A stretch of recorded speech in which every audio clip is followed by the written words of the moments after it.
আর জনগণের রায় তো জনগণ দিয়েই দিয়েছে 5ই আগস্ট যে বাংলাদেশে আওয়ামী লীগের কোনো রাজনীতি জনগণ চায় না।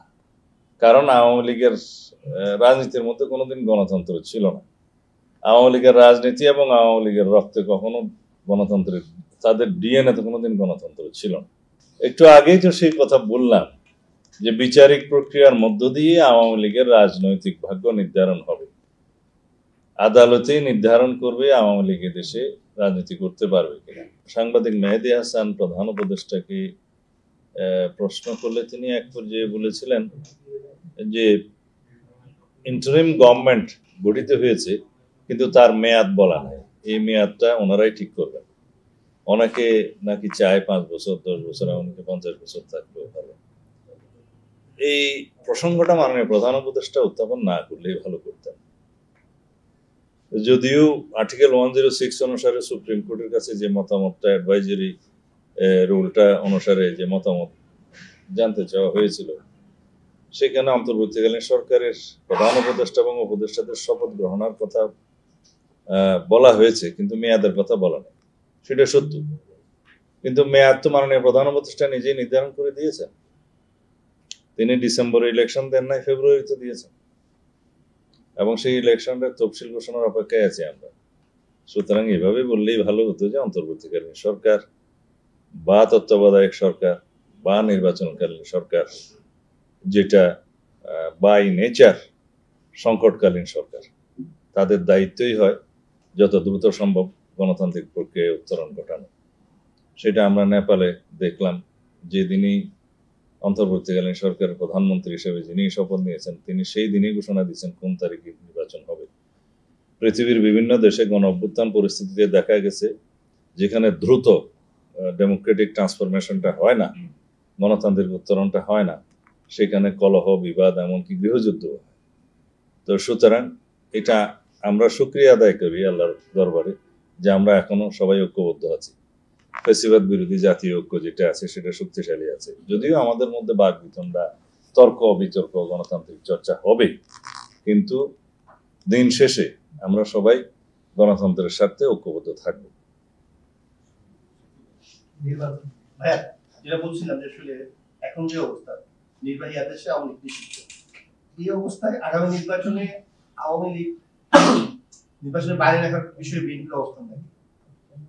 একটু আগেই তো সেই কথা বললাম যে বিচারিক প্রক্রিয়ার মধ্য দিয়ে আওয়ামী লীগের রাজনৈতিক ভাগ্য নির্ধারণ হবে। আদালতেই নির্ধারণ করবে আওয়ামী লীগ দেশে রাজনীতি করতে পারবে কিনা।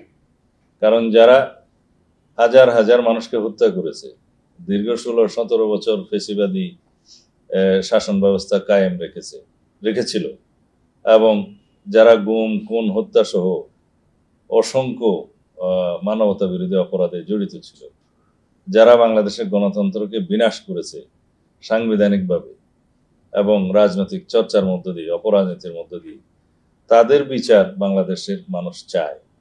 গণ অভ্যুত্থানের একটি বার্তা হচ্ছে এই গণহত্যাকারীদের বিচার হতেই হবে। তো সুতরাং আওয়ামী লীগকে যারা পরিচালনা করছে ব্যক্তি হিসেবে, যারা সরকারে ছিল, অবৈধ হলেও তো সরকারে ছিল, তখনকার প্রধানমন্ত্রী শেখ হাসিনা সহ অন্যান্য মন্ত্রী, এমপি এবং তার দোসরদের ব্যক্তিগতভাবে তাদের অপরাধের জন্য আইসিটি কোর্টে মামলা দায়ের হয়েছে অনেকের বিরুদ্ধে, আরো অনেক হবে, কিন্তু দল হিসাবে রাজনৈতিক দলের বিরুদ্ধে এখনো পর্যন্ত মামলা দায়ের হয়নি। সুতরাং রাজনৈতিক দল হিসাবে এবং ব্যক্তি হিসাবে যারা দায়ী, সেই সমস্ত অপরাধের জন্য উভয় বিচারই হতে হবে বাংলাদেশে। এর আগে তারা নির্বাচনে অংশগ্রহণ করতে পারবে কি পারবে না সেটা বিএনপির কোনো বিষয় না, সেটা জনগণের বিষয়, সেটা আইন আদালতের বিষয়। আদালতেই আমরা এখনো মনে করি সরকারের খুব দ্রুত আওয়ামী লীগের বিরুদ্ধে রাজনৈতিক দল হিসেবে বিচারের আওতায় নিয়ে আসা আওয়ামী লীগের বিরুদ্ধে মামলা দায়ের করা উচিত আইসিটি কোর্টে। আগে আইন ছিল না, এখন তো আইন সংশোধন হয়েছে। তাহলে এটা সাব্যস্ত হবে আদালতের মাধ্যমে।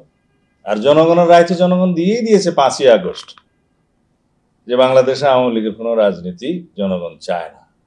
কারণ আওয়ামী লীগের রাজনীতির মধ্যে কোনোদিন গণতন্ত্র ছিল না।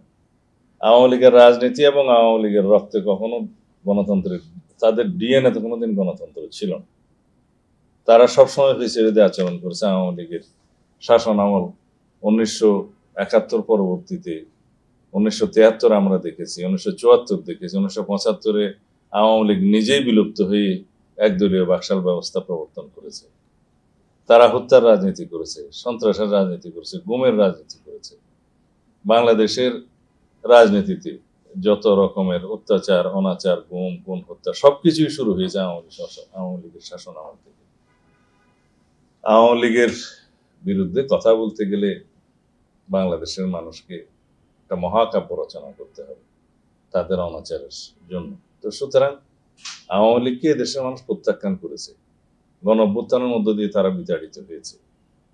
তারা বাংলাদেশের রাজনীতি করতে পারবে কি পারবে না সেটা জনগণ জবাব দিয়েছে, এবং সামনের দিনেও আইনানুগভাবে আদালতের মাধ্যমে সেটা সাব্যস্ত হওয়া উচিত, এবং ভবিষ্যতেও জনগণ সেটা নির্ধারণ করবে। সুতরাং এটা বিএনপির কোনো বিষয় না।